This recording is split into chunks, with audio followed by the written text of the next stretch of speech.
Bueno, vamos a continuar. Ahora sí me voy a abocar a las columnas femeninas que vengo prometiendo hace un rato. Yo supongo que muchos y muchas o muchas de ustedes conocerán, o por lo menos les sonará el nombre de Alfonsina Storni, porque efectivamente es una escritora muy conocida. No sé si tan leída, pero sí muy conocida en nuestro imaginario social.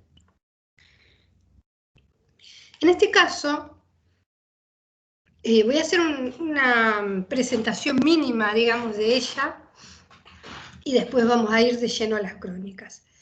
Bueno, como ustedes saben, Alfonsina es una escritora cuya obra abarca entre los años 1916 y 1938, o sea, es bien inicio del siglo XX.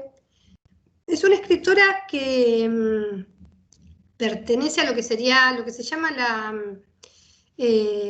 la posmodernidad, en el sentido en que ella escribe fundamentalmente poesía y todo el tiempo se presenta como poeta, ¿no? Es como su mayor lugar de identidad, digamos.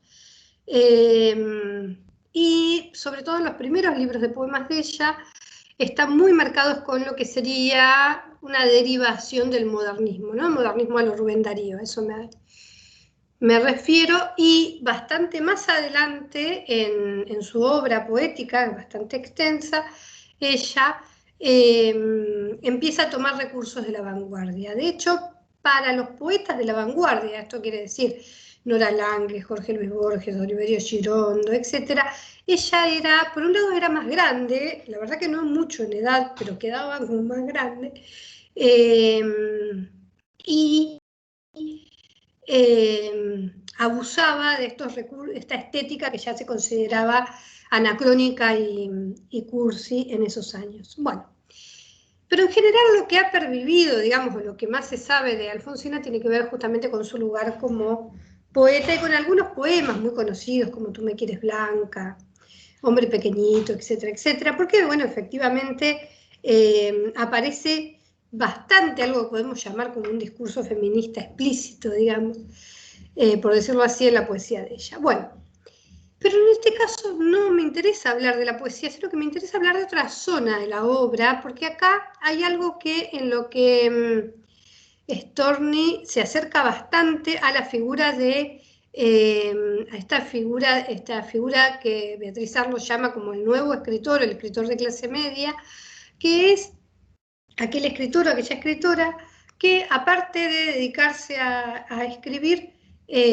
trabaja fundamentalmente en el periodismo, ¿no? Y Storni publicó muchos textos tanto en revistas literarias, en revistas culturales, en diarios. De hecho, en el diario La Nación, por ejemplo, ella tiene un cargo como colaboradora, tiene un sueldo, que en algún momento esto es reprochado cuando ella es ya un poco más grande. Bueno, lo que quiero decir con esto es que ella vivía fundamentalmente del periodismo y de la docencia, que sería la otra pata, digamos, de su esfera laboral, ¿no? Bueno, en determinado momento, y esto sucede entre los años 1919 y 1921, Alfonsina escribe lo que podemos llamar como columnas femeninas. En lo que me interesa hacer hincapié es en algo que no voy a desarrollar, pero tengan en cuenta que no es lo único que escribió en el periodismo. La verdad que escribió, tiene como una escritura bastante heterogénea en este sentido, pero tiene esta zona a la que yo me voy a dedicar, que es la de las columnas, o lo que yo llamaría las crónicas femeninas. Y lo hace en dos momentos. Un momento que es el de 1919, en la revista La Nota, es esto que tienen acá. La revista La Nota es una revista pseudo-intelectual, en donde escriben, digo, hay firmas bastante canónicas para ese momento, como pueden ser la de Ricardo Rojas, la de Leopoldo Lugones, etcétera, etcétera, y tiene algo de una escritura entre nos, ¿no? O sea, como que, digo, escritores y lectores se conocen todos entre sí, y hay bastante juego en ese sentido, y acá es en donde por primera vez Alfonsina se hace cargo o toma, digamos, el género de la columna femenina. Es bastante joven acá Alfonsina, porque ustedes piensen que en 1916 ella publica el primer libro de poemas, en 1919 publica Irremediablemente, o sea que es como un momento muy iniciático en la obra, en la carrera, digamos, diría yo, ¿no? de Alfonsina. Al año siguiente lo va a volver a hacer, pero ahora en La Nación, en 1921, y en el diario La Nación. Y acá hay varios cambios, entre una y otra, que me parece que es interesante tenerlos en cuenta. No es que después cuando entremos en las crónicas yo lo vaya a citar demasiado, pero me parece que es interesante tener en cuenta los lugares distintos en los que aparecen. Cuando ella empieza a escribir en la revista La Nota, que tiene un público lector más acotado, digamos, se incorpora a una columna que ya tiene otras firmas. De hecho, aparecen firmas tales como la de Esther Walter, la de Lola Pita de Martínez, por ejemplo, y hay otra más, Agla Baine es otra. Pero voy a describir un poquito acá por qué digo esto, digamos. Primero porque no es que la columna empieza con ella, sino que ya venía, y en ese sentido se intercalan diferentes firmas. Y lo que a mí me llamó mucho la atención es que haya aparecido justamente este nombre, que es el de Lola Pita de Martínez, que es una guionista de cine. Ella hizo el guión de algunas películas argentinas, y se ve que, al igual que Storni y que tantas otras mujeres, encontró un par de pesos en escribir este tipo de textos. Lo que sucede es que de entrada esta columna, si nosotros leyéramos todos, o sea, algunos ejemplos, digamos, de todas las firmas femeninas, es que no aparece la mujer hegemónica. Digo, esto que yo decía antes respecto de la mujer doméstica y la escritura de la subjetividad, etcétera, etcétera, no aparece. Lo que aparece es, o sea, subyace el género, pero en realidad es un género que está todo el tiempo asediado y criticado por estas voces, sea porque lo parodian, sea porque lo discuten, sea porque traen otros temas que no tienen absolutamente nada que ver con este tipo con lo que se supone, digamos, que son los tópicos de la domesticidad. En ese sentido es muy variado. Y Alfonsina hace eso, efectivamente. En esta serie, de la que yo voy a presentar algunos textos, pero Alfonsina efectivamente escribe más o menos lo que quiere o lo que tiene ganas, digamos, no es que necesariamente se adapta a lo que debería escribir. De hecho, aparecen reseñas literarias, aparecen notas sobre la actualidad del feminismo en ese momento, que es como bastante relevante en ese momento, porque está Julieta Lanteri, están las sufragistas, digo, hay una movida interesante respecto de lo que sería a grandes rasgos el sufragismo a inicio del siglo XX. Aparecen textos en donde parodia a lo femenino, etcétera, etcétera. Pero bueno, esto efectivamente va a aparecer a lo largo de la columna y es diferente de lo que va a pasar luego en el periodo de La Nación. Antes, espero que voy a ir para atrás así no me mareo, porque esto lo vamos a ver después. En el periodo de La Nación, cuando ella firma Tao Lao, la cuestión contextual, mejor dicho, es completamente distinta. ¿Por qué?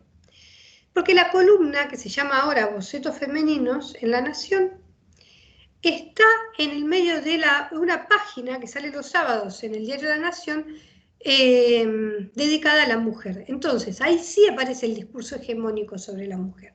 Hay notas sobre la salud de la mujer, sobre el cuidado de los niños, bueno, todo esto que yo les comentaba antes, efectivamente aparece en La Nación.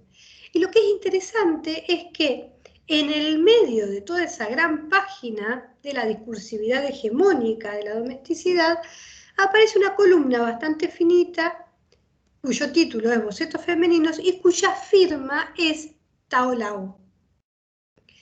O sea que no firma Alfonsina Storni, como sí filmaba en la nota, sino que ahora firma Tao Lao. Bueno, en breve voy a explicar las diferencias que hay en la elección, digamos, de esa firma. En principio lo que les quería comentar es esta cuestión ya de distinción general respecto de cómo, en dónde aparecen, ¿no?, estos textos, que me parece que habla bastante después de la escritura. Bueno, en fin, no hay que tenerlo en cuenta. Ahora, antes de entrar a esa diferencia, que ya les digo, la vamos a ver en breve, ahora sí, si me lo permite el Power, quiero mostrarles, no todo, porque no voy a leer toda la cita porque es demasiado larga, pero esta cita es la primera parte. Bueno, en realidad son varias notas, pero es la primera parte de la primera nota que ella escribe, la primera crónica que escribe en la revista La Nota. Y una cosa que me interesa, interesante, es cómo se posiciona. Ella de entrada dice que escribe como poeta, que ella es poeta, pero tiene un problema, que es, fíjense que es un problema que habla bien, digamos, en ese sentido de por qué ella está escribiendo estos textos, ¿no? Dice, ay, se me corrió.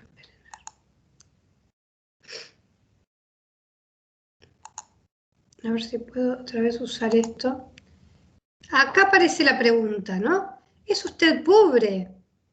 Ella venía pensando, ¿no?, como una especie de sobreactuación de la mujer poeta, leyendo a Verlaine, pensando qué versos va a escribir, etcétera, etcétera, y de golpe se le viene la realidad de encima, que es cuando en realidad lo que necesita es algo de qué vivir, ¿no? Entonces ella dice, bueno, en un instante me di cuenta que de algo tengo que vivir, que para eso tengo que trabajar, y le ofrece Emin Arslan, es el director de la revista La Nota, que es con quien ella inventa, digamos, este diálogo, y él le ofrece y le dice, ¿por qué no toma usted a su cargo en La Nota la sección Feminidades? Y dice, he dirigido al Emir la más rabiosa mirada que poseo, tengo muchas.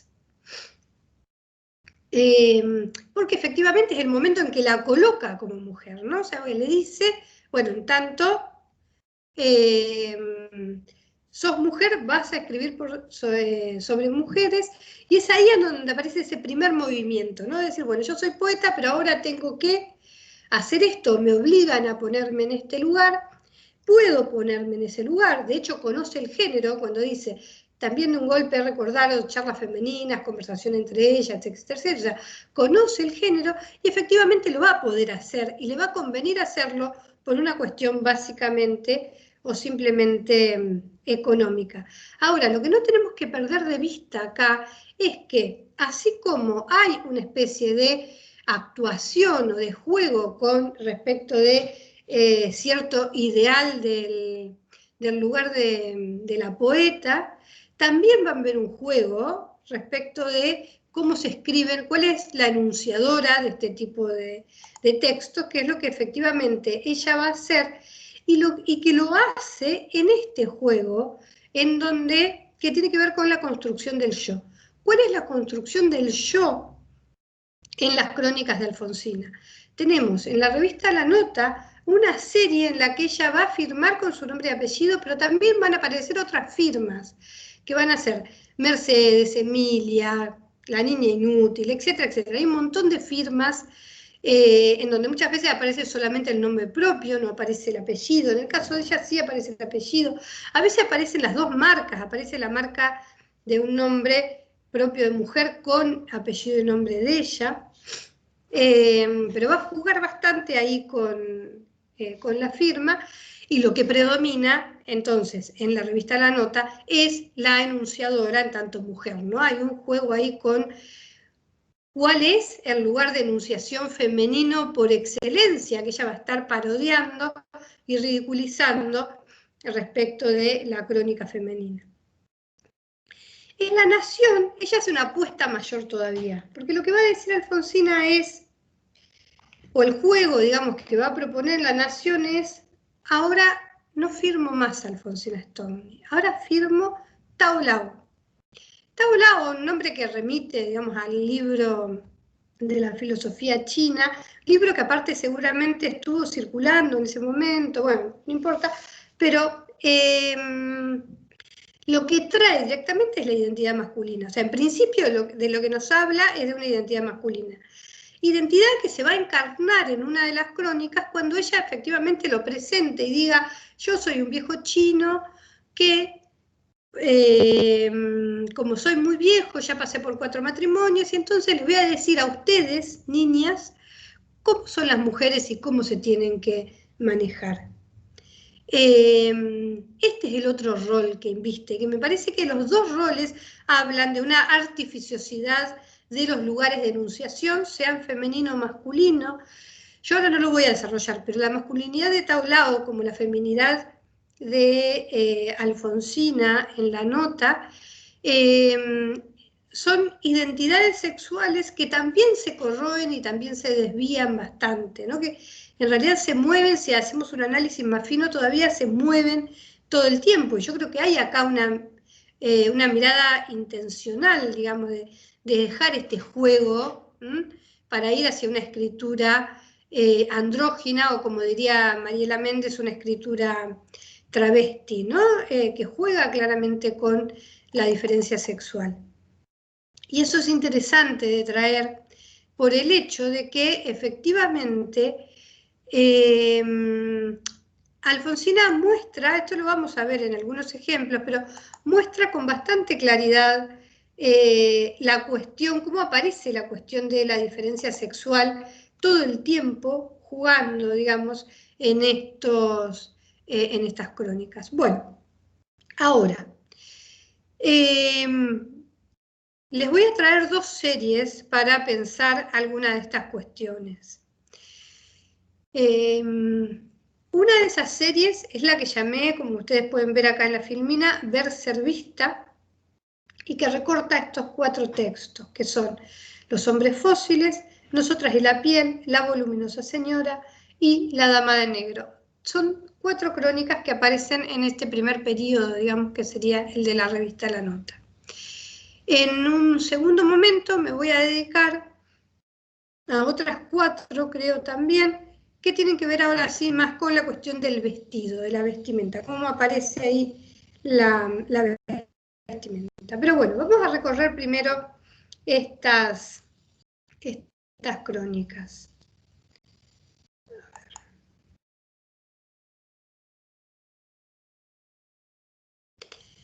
Bueno, empecemos por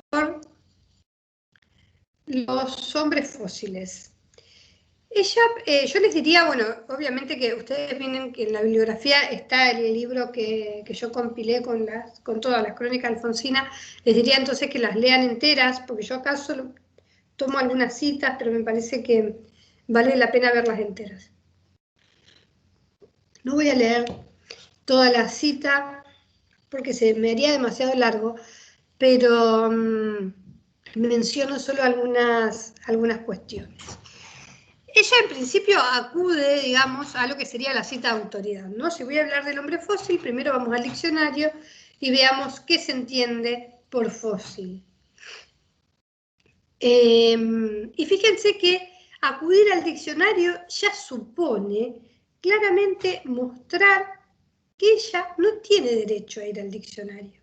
Es interesante eso, porque se posiciona como mujer y dice que, dice esto, ¿no? Las personas del sexo femenino de vez en cuando nos permitimos acercarnos a la sabia lengua, reverenciarla y pedirle permiso para incluirla. Fíjense, acá esta parodia, ¿no? O sea, esta exacerbación del pedido de permiso de la mujer y la exageración de ese gesto sometido, ¿no? Con esto de con un ligero y tímido temblorcillo. Ah, perdón que está ahí mal escrito. Bueno. Lo que me interesa acá es esta ironía, ¿no? que empieza ahí a aparecer en un texto que en realidad lo que está haciendo es, por un lado, criticar la mirada masculina como la que está todo el tiempo atenta y juzgando moralmente los movimientos de una mujer. Esos serían los hombres fósiles, ¿no? En definitiva. Y acá, o sea, lo que se cruza es la cuestión de la moral, la cuestión de esa mirada que está controlando qué es lo que hace, qué es lo que no hace. La mujer que, dice ella, dice, o sea, que se atreva, digamos, a decir esta es mi conciencia, que se atreva a aparecer o a moverse de los estándares de lo que tiene que hacer. Y lo que aparece un poquito más adelante, cuando ustedes lean la crónica, es también una alerta y parodia hacia un estereotipo femenino muy común en esta época, que es el de la costurerita que dio aquel mal paso, que es la que de alguna manera sintetiza, o es como el emblema de la victimización absoluta de lo femenino ante el temor de la caída en la sexualidad, que no es solo la caída en la sexualidad, me parece que también es el hecho de la mujer que se mueve en la ciudad, ¿no? Que actúa y se mueve en la ciudad, y que entonces, en tanto se corra de este modelo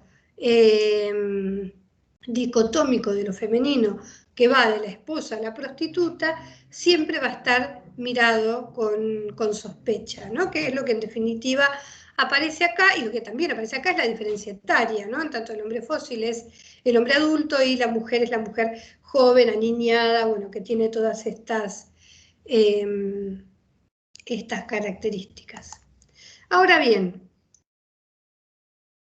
en esta crónica, esa mirada de control sobre el cuerpo tiene que ver ahora con otro tema, que es el siguiente. Aparece, dice Storni, una prohibición municipal respecto de que prohíbe la desnudez en las piernas de las bailarinas. Y entonces esto le sirve a Storni para reflexionar acerca de todos los prejuicios que asocian la moral a la piel. En este sentido, hay algo acá respecto de la desnudez, es igual a lo inmoral, entonces debe ser tapado, debe ser protegido, y juega en toda la crónica con esto de la desnudez y los vestidos, tapar y destapar. Y lo que me parece que es interesante, que les quería traer, es que la voz que quiere controlar o que se hace eco, digamos, de esta prohibición, es la que Alfonsina denomina como gentiles señoras. Y entonces dice, creo que al cerrar la crónica, dice: gentiles señoras, yo opino que lo peligroso es el cuello, y si su piel delicada y bella es un estorbo para la tranquilidad del mundo, hay que hacer una liga para cortar todos los cuellos hermosos. Pero las frazadas están mandadas a guardar. Fíjense que acá es en donde redobla la apuesta, por decirlo así, Storni, trae otra figura que yo diría que es acá bien la mujer doméstica, ¿no? Porque es la mujer doméstica como la que tiene la guardiana, digamos, de la moral y las buenas conductas, que está mirando, entonces está apoyando esa prohibición porque ve ahí un desvío respecto de los usos, digamos, y las buenas costumbres, y entonces ella hace ese cierre en el que claramente está como provocando, parodiando esta ridiculez, y de ser que en definitiva, si el problema es el cuerpo, terminemos, ¿no? Si es el cuello, bueno, eliminemos los cuellos y se termina el problema. Entonces, ahí es donde ella hace hincapié en que la ropa, en este sentido, no va a borrar toda esa potencialidad que tiene el cuerpo. Y esa potencialidad del cuerpo no viene por el lado de lo erótico y lo sensual, sino que más bien viene por el lado, me parece a mí, de todo lo que puede subvertir respecto de ese movimiento urbano. O sea, o no solo, digamos, puede tener que ver con lo sensual, pero también tiene que ver con los movimientos y con la libertad, ¿no? Hay algo que se juega en estas dos crónicas todo el tiempo, que es la cuestión de qué pasa ahí con estas jóvenes que si se mueven libremente por la ciudad, por su vida, etcétera, etcétera, son vistas bajo sospecha, ¿no? Esta sería esa figura, digamos, de las niñas ahí. En la siguiente de estas crónicas vamos a trabajar también, y ahora es interesante porque lo que sucede, digamos, en La voluminosa señora, a ver, la escena que se recorta es la siguiente. La cronista ahora está en el subte. Fíjense que acá otra cuestión que aparece también interesante es el tema de la mujer moderna que circula por la ciudad y que entonces toma un tópico clásico, digamos, de la modernidad, que sería justamente la escena del subterráneo. Ya va a recortar, o sea, acá la cronista que se posiciona ahora bien en el lugar de joven independiente, por llamarlo de alguna manera, o joven libre, digamos, va a jugar con dos estereotipos femeninos, va a mostrar dos personajes de esta modernidad. Una es la voluminosa señora y otra es la dama de negro. En ambas sucede la misma escena, ¿no? O sea, en donde la cronista está en el subterráneo, en este caso está sola, si no me equivoco, en La Dama de Negro está con una amiga que es la que le alerta respecto de lo que va a ver y después va a ser el referente de la crónica, y en ambas aparecen estos personajes. Tanto la voluminosa señora como la Dama de Negro representan el referente de lo que sería la feminidad hegemónica, ¿no? O sea, lo que debe ser, digamos, una mujer y cómo dice o habla desde ese lugar. Bueno, entonces, tenemos, por un lado, bueno, ella está en el subte y dice, la tenéis frente a frente, bajo el bisturí, a la esposa. La esposa que está con el marido como corresponde, con lo cual ahí aparece, digamos, aparece también la cuestión de, o sea, aparecen los tres ejes, ¿no? Porque en realidad aparece lo vincular, por el hecho de que es la esposa que está con el marido, el cuerpo, y justamente el cuerpo va a ser descripto respecto de cómo es el cuerpo de esa mujer, y una actitud en particular respecto de la subjetividad, que es la mirada, esto de la mirada fulminante y la mirada juzgadora, ¿no? Es interesante acá porque se da como una cosa especular en donde la cronista dice que la esposa la está mirando y la quiere atravesar con esa mirada, pero por el otro lado es lo que la cronista está haciendo al describirla acá, ¿no? O se venga quizás la cronista ante esa mirada en esta crónica. ¿No? Por eso que dice, la esposa os recorre entonces también y francamente de pies a cabeza, y empieza a describirla y a describir también cómo está vestida. Entonces aparece un modesto escote, un costoso sombrero, unos magníficos anillos de brillantes. Entonces aparece acá no solo la cuestión de la edad, sino la de clase. Es una mujer de clase media, es una mujer más grande, es una esposa que efectivamente mira con desconfianza lo que se viene en ese futuro que sería esta mujer joven, ¿no? que vendría a ocupar el lugar de la cronista. Bueno, en fin, eso es lo que quería resaltar, digamos, o traerles para que ustedes profundicen, si quieren, un poco más en esta crónica. La de la Dama de Negro es casi el mismo personaje, con la diferencia de que al de estar de negro seguramente es una viuda y está acompañada, entonces, fíjense lo que dice, vestida de negro, elegante a pesar del excesivo adorno. Acá hay una mirada de Storni respecto de la exageración que ella ve en las mujeres respecto de cómo están vestidas en la calle, y lo que le llama la atención es lo que va a contar, porque se lo comenta a la amiga que está con ella, y entonces ella lo va a contar en la crónica, tiene que ver con lo que hace la madre ahora, la Dama de Negro, con su hija, ¿no? Esta niñita de 5 años. ¿Y qué es lo que hace? Transformarla en mujer. Entonces pone en evidencia toda la operación de transformación de ese cuerpo niño en una feminidad exagerada, ¿no? Entonces acá Alfonsina como que hace esa distinción entre la inocente criaturita, bonita, etcétera, etcétera, esa inocente, linda, etcétera, en contraposición a lo que hace la madre, y esto es lo que dice cuando dice, las dulces y frescas mejillas cargadas de carmín, que dejan el aspecto de muñeca barata y ramplona. Fíjense que cuán dura es esta mirada sobre el trabajo que está haciendo la madre sobre esa niña para que aparezca en público, para que viaje en subte, básicamente, ¿no? En ese traslado en la ciudad, en donde en realidad se pueden hacer varias cosas. En primer lugar, el trabajo de producción, ¿no? Para salir afuera, que es algo que viene todo el tiempo, ¿no? Viene marcado, digamos. ¿Por qué es tan evidente el acicalamiento de la mujer? Porque ella sobresale como personaje urbano y entonces permanentemente es vista y es adjetivada, ¿no? Respecto de cómo está vestida, qué es lo que tiene, si se exagera o no respecto de lo que tiene.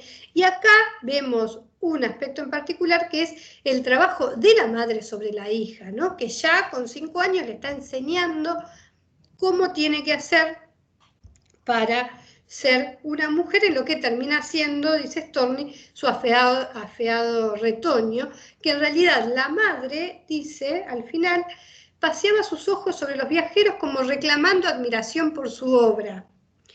Bueno, la ironía acá es bastante clara, ¿no? Entre el orgullo de esa mirada de la madre respecto de cómo les presenta a la hija, por decirlo así, y la mirada crítica, digamos, y bastante cruel de la cronista. Hay algo a lo que Alfonsina va a volver en otros textos, que es el tema de la relación entre la subjetividad femenina y la muñeca, ¿no? Cómo la mujer termina siendo muñeca y ahí la operación de artificio termina siendo pero tan grande. Esto lo hace en un cuento que se llama Cuca, que me parece que es el que sintetiza, digamos, la hipótesis sobre la feminidad de Alfonsina, que es que cuando el trabajo es tan fiel y tan profundo a lo que sería la feminidad hegemónica, efectivamente termina siendo una muñeca. Bueno, nada, esto en el cuento pasa por el hecho de que finalmente demuestra que es una muñeca porque no tiene carne, sino que tiene estopa, ¿no? Que ese sería el trabajo que las mujeres, sobre todo, van haciendo respecto de sus hijas o respecto del propio cuerpo, ¿no? Cuando ya son más grandes y aprenden a hacerlos por sí mismas, digamos.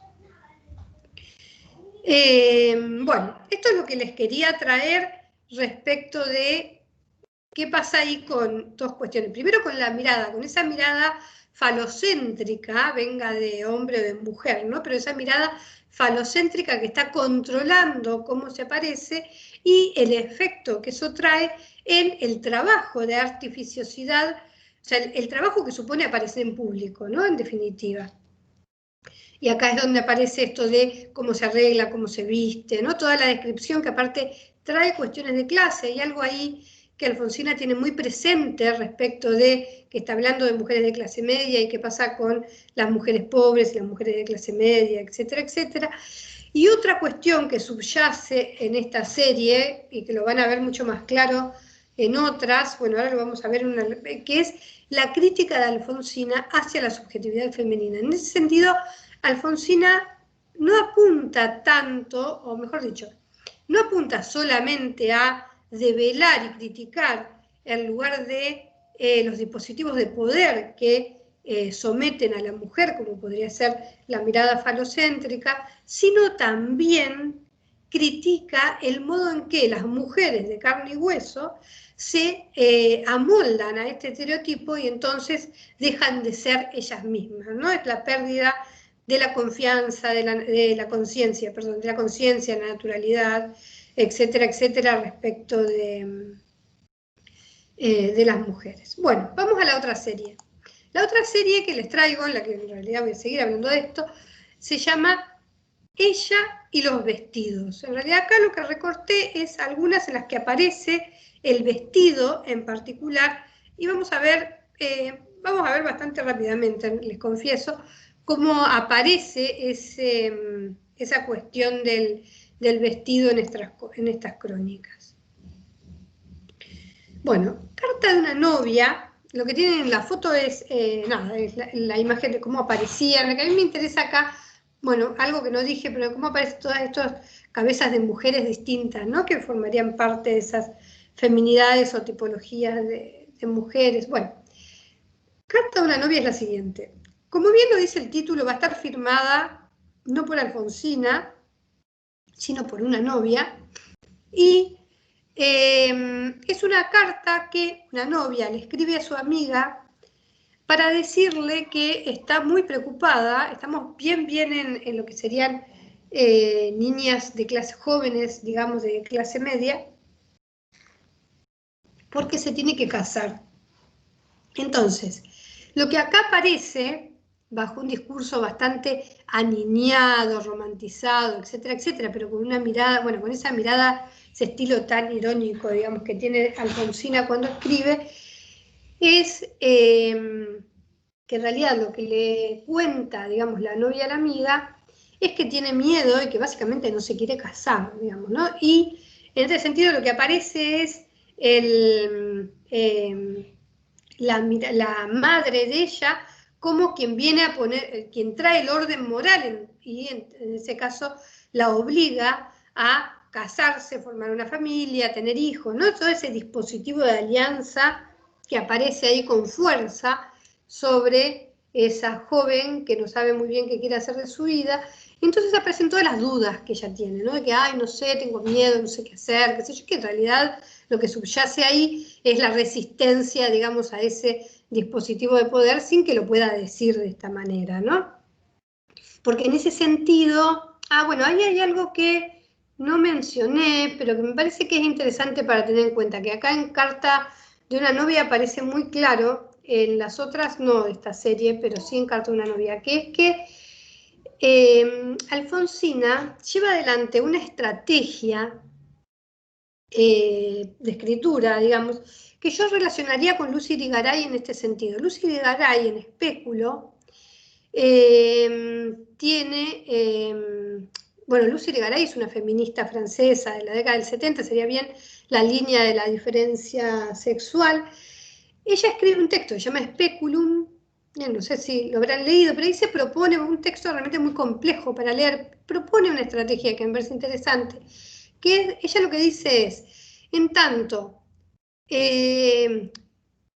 siempre el discurso masculino es el que dijo cómo era la mujer no tiene voz.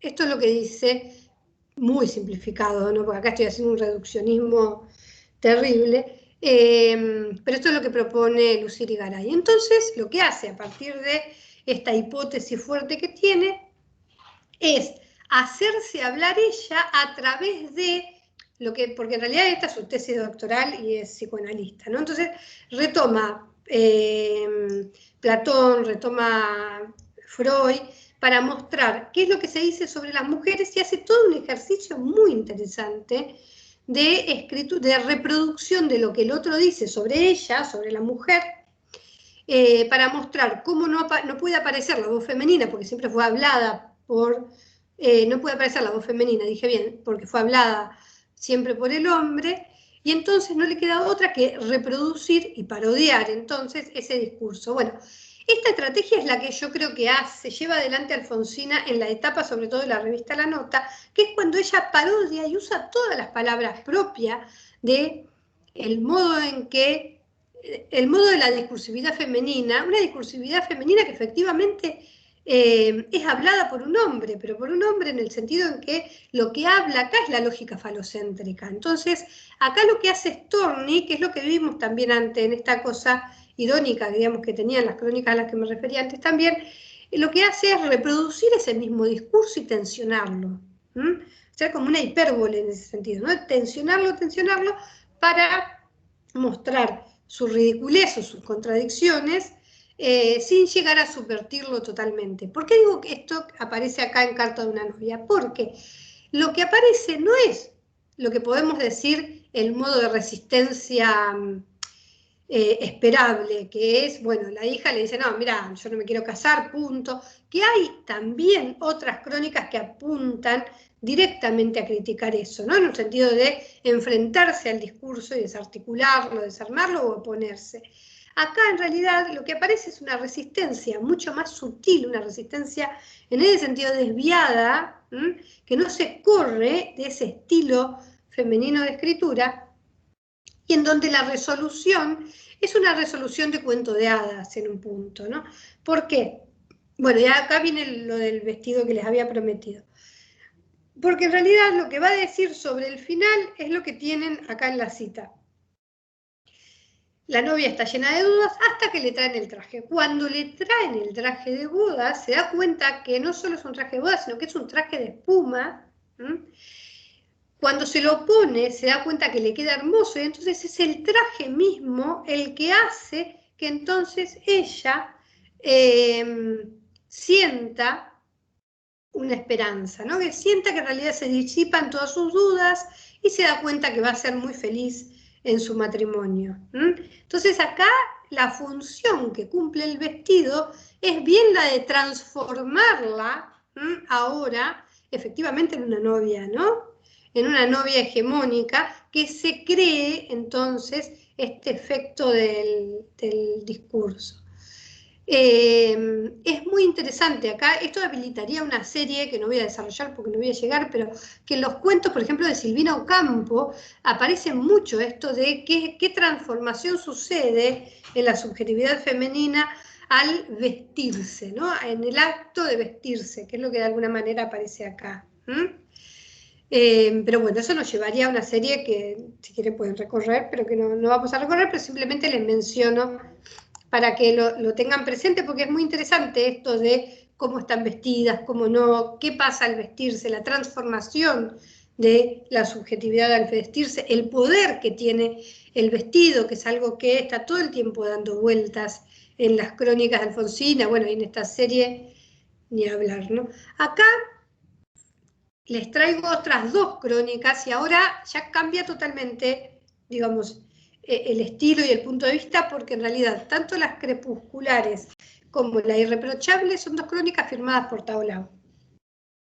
Es decir que ahora sí es un enunciador masculino el que va a ser completamente crítico e irónico respecto de qué es lo que va a decir de estas mujeres que son, bueno, que las crepusculares son las mujeres que salen después de las 6 de la tarde para ir a los negocios de moda y ver cuál es la última moda y entonces comprarse un vestido, etcétera, etcétera, por un lado. Y por el otro está toda la otra serie, digamos, en la que se enganchan las crepusculares, que es la irreprochable. Hay varias en las que aparece esto de la irreprochable, que la irreprochable, la impersonal, la joven bonaerense, bueno, hay varias escenas en donde ahí aparece el nudo fuerte de crítica de Storni sobre la subjetividad femenina, ¿no?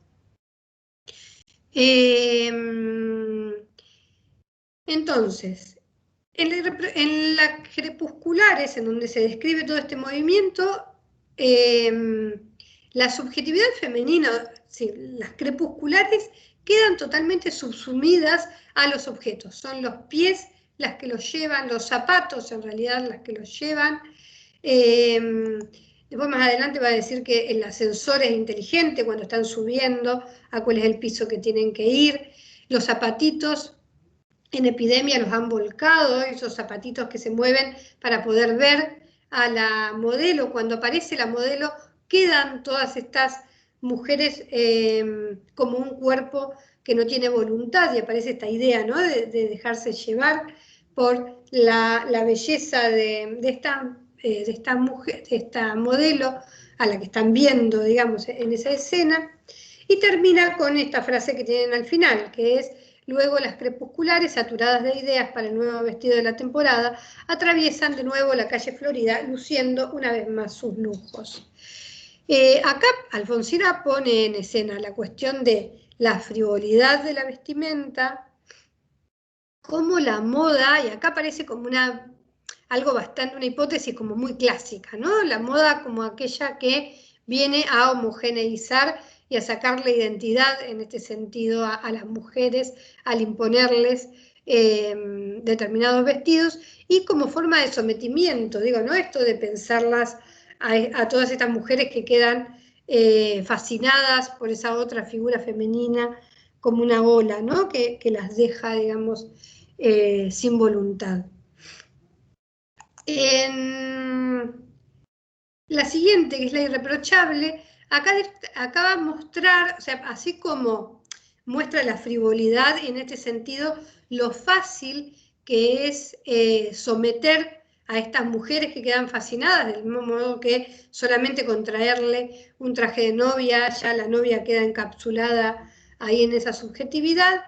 Entonces ahora lo que deja ver, digamos, Storni en la irreprochable es ¿por qué es irreprochable? Es irreprochable en tanto que es perfecta respecto de cómo aparece en la calle y lo empieza a describir. Entonces dice, el fino matiz de la piel, el dulce brillo de los ojos, los aceites de nuez, almendras, ricino, bueno, empieza a describir toda la tarea de producción, todo el tiempo y los materiales que tienen que usar las mujeres para aparecer en la calle como una irreprochable. Y uno de los momentos yo creo que más interesantes de la crónica por cómo despliega, con el detalle en que despliega todo lo que hace, o sea, todo lo que hizo la mujer para estar así, todo lo que hace en la calle. Entonces, fíjense cómo describe todo esto.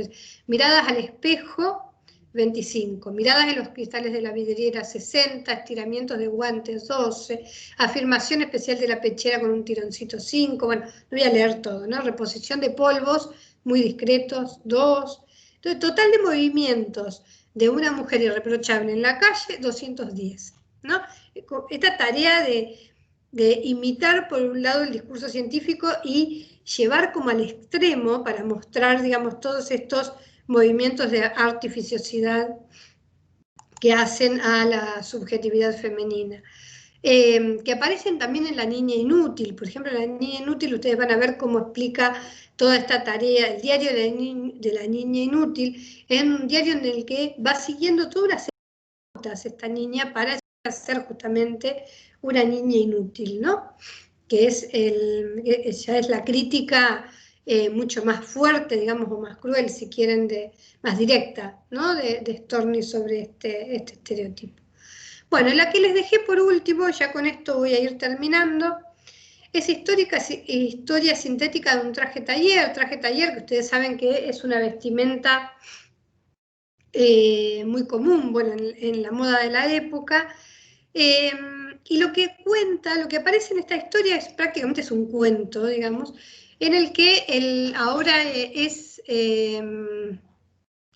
la historia en primera persona, les diría, del vestido, desde que es sacado de la oveja de la que proviene hasta que pasa a ser una tela, está en la ciudad, está en un ropero, está en una mujercita rubia, que es esto que dice acá. Después va a pasar a otra mujer que tiene manos un poco más descuidadas, aunque sean blancas, ¿no? Como si ahí bajara de clase social ese vestido prestado, termina finalmente rehecho en una adorable chiquilina y termina finalmente en un tacho de basura. Lo que me interesa acá es todo el recorrido, cómo cuenta la historia del vestido, ¿no? De qué pasa con un vestido, desde que sale de la oveja, desde que es lana hasta que termina en el tacho de basura. Era simplemente eso. Bueno, con esto yo ya voy a ir cerrando.